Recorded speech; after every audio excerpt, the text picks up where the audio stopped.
ಎಲ್ಲರಿಗೂ ನಮಸ್ಕಾರ. ಇದೇ ಮಾರ್ಚ್ 25ನೇ ತಾರೀಕು ಭಯಂಕರ ಹುಣ್ಣಿಮೆ ಮುಗಿದ 45 ವರ್ಷಗಳು 3 ರಾಶಿಯವರಿಗೆ ಶುಕ್ರದಶೆ.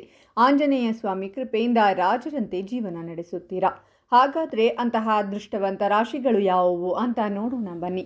ಅದಕ್ಕೂ ಮುನ್ನ ನೀವು ಆಂಜನೇಯ ಸ್ವಾಮಿಯ ಭಕ್ತರಾಗಿದ್ದರೆ ವಿಡಿಯೋಗೆ ಲೈಕ್ ಮಾಡಿ. ಸ್ನೇಹಿತರೆ, ಪ್ರತಿದಿನ ಭವಿಷ್ಯ ತಿಳಿಯಲು ನಮ್ಮ ಚಾನೆಲ್ ಅನ್ನು ಸಬ್ಸ್ಕ್ರೈಬ್ ಮಾಡಿ. ಫಾಸ್ಟ್ ನೋಟಿಫಿಕೇಶನ್ಗೆ ಬೆಲ್ ಐಕಾನ್ ಮೇಲೆ ಕ್ಲಿಕ್ ಮಾಡಿ, ಆಲ್ ಅಂತ ಸೆಲೆಕ್ಟ್ ಮಾಡಿ. ಈ ಅವಧಿಯು ಹೆಚ್ಚಿನ ಆದಾಯ ಮತ್ತು ಹೊಸ ಆದಾಯದ ಹರಿವುಗಳ ಭರವಸೆಯನ್ನು ನೀಡುತ್ತದೆ. ಗಮನಾರ್ಹ ಜೀವನ ಬದಲಾವಣೆ ಯೋಜನೆಯ ಯಶಸ್ಸು ಮತ್ತು ಲಾಭದಾಯಕ ಹೂಡಿಕೆಗಳನ್ನು ನಿರೀಕ್ಷಿಸಬಹುದು. ಉದ್ಯೋಗಾಕಾಂಕ್ಷಿಗಳಿಗೆ ಹೊಸ ಅವಕಾಶಗಳು ಸಿಗಬಹುದು. ಈ ಸಮಯದಲ್ಲಿ ವ್ಯವಹಾರಗಳು ಆರ್ಥಿಕ ಬೆಳವಣಿಗೆಯನ್ನು ಕಾಣುವ ಸಾಧ್ಯತೆ ಇದೆ.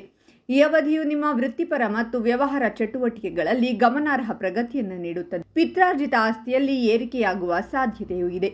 ಉದ್ಯೋಗದಲ್ಲಿರುವವರಿಗೆ ಬಡ್ತಿ ಮತ್ತು ಹೆಚ್ಚಿನ ಕೆಲಸದ ಅವಕಾಶಗಳ ಸಾಧ್ಯತೆ ಇದೆ. ಹಾಗೆ ಅವಿವಾಹಿತ ವ್ಯಕ್ತಿಗಳು ವಿವಾಹ ಪ್ರಸ್ತಾಪಗಳನ್ನು ಸ್ವೀಕರಿಸಬಹುದು ಮತ್ತು ನ್ಯಾಯಾಲಯದಲ್ಲಿ ಕಾನೂನು ಸಮಸ್ಯೆಗಳು ಯಶಸ್ವಿಯಾಗಿ ಪರಿಹಾರ ಕಾಣಬಹುದು. ಈ ಸಮಯದಲ್ಲಿ ನಿಮ್ಮ ಆತ್ಮವಿಶ್ವಾಸದಲ್ಲಿ ಹೆಚ್ಚಳವನ್ನು ನೀವು ನಿರೀಕ್ಷಿಸಬಹುದು.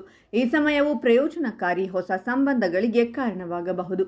ಈ ರಾಶಿಯ ಜನರ ಅಪೂರ್ಣ ಕಾರ್ಯಗಳನ್ನು ಪೂರ್ಣಗೊಳಿಸುವುದರೊಂದಿಗೆ ಧೈರ್ಯ ಮತ್ತು ಆತ್ಮವಿಶ್ವಾಸ ಹೆಚ್ಚಾಗುತ್ತದೆ ಮತ್ತು ಅದೃಷ್ಟದ ಸಂಪೂರ್ಣ ಬೆಂಬಲ ಸಿಗುತ್ತದೆ. ಈ ದಿನ ಈ ರಾಶಿಯವರ ವ್ಯವಹಾರದಲ್ಲಿ ಕೆಲವು ಸಕಾರಾತ್ಮಕ ಬದಲಾವಣೆಗಳಿರುತ್ತವೆ. ಇದು ಲಾಭಕ್ಕಾಗಿ ಹೊಸ ಅವಕಾಶಗಳನ್ನು ಒದಗಿಸುತ್ತದೆ ಮತ್ತು ಸಂಪತ್ತಿನಲ್ಲಿ ಉತ್ತಮ ಬೆಳವಣಿಗೆಯೂ ಇರುತ್ತದೆ. ಉದ್ಯೋಗಿಗಳು ಇಂದು ಕೆಲಸದ ಸ್ಥಳದಲ್ಲಿ ತಮ್ಮ ಉತ್ತಮ ನಡವಳಿಕೆಯೊಂದಿಗೆ ಸಹೋದ್ಯೋಗಿಗಳೊಂದಿಗೆ ಸಂಬಂಧಗಳನ್ನು ಸುಧಾರಿಸುವಲ್ಲಿ ಯಶಸ್ವಿಯಾಗುತ್ತಾರೆ. ನೀವು ಹೊಸ ವ್ಯವಹಾರವನ್ನು ಪ್ರಾರಂಭಿಸಲು ಯೋಚಿಸುತ್ತಿದ್ದರೆ ನೀವು ಅದರಲ್ಲಿ ಅದೃಷ್ಟದ ಸಂಪೂರ್ಣ ಬೆಂಬಲವನ್ನು ಪಡೆಯುತ್ತೀರಾ. ನೀವು ಯಾವುದೇ ಶುಭ ಕಾರ್ಯಕ್ರಮ ನಡೆಸುವುದರ ಬಗ್ಗೆ ಕುಟುಂಬ ಸದಸ್ಯರೊಂದಿಗೆ ಚರ್ಚಿಸಬಹುದು. ಸ್ಪರ್ಧಾತ್ಮಕ ಪರೀಕ್ಷೆಗಳಿಗೆ ತಯಾರಿ ನಡೆಸುತ್ತಿರುವ ವಿದ್ಯಾರ್ಥಿಗಳಿಗೆ ಶುಭ ಸುದ್ದಿ ಸಿಗಲಿದೆ.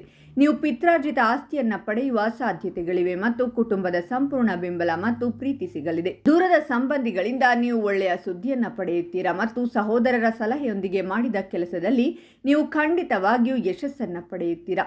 ಸಾಮಾಜಿಕ ಕಾರ್ಯಗಳಲ್ಲಿ ತೊಡಗಿಸಿಕೊಳ್ಳುವಿರಿ. ಇದು ಲಾಭಕ್ಕಾಗಿ ಹೊಸ ಅವಕಾಶಗಳನ್ನು ನೀಡುತ್ತದೆ. ನಿಮ್ಮ ಸಂಗಾತಿಯೊಂದಿಗೆ ಸಮಯ ಕಳೆಯಲು ನಿಮಗೆ ಅವಕಾಶ ಸಿಗುತ್ತದೆ. ಈ ರಾಶಿಯ ವ್ಯಕ್ತಿಯು ಸೂಕ್ತವಾದ ಜೀವನ ಸಂಗಾತಿಯನ್ನು ಪಡೆಯಬಹುದು.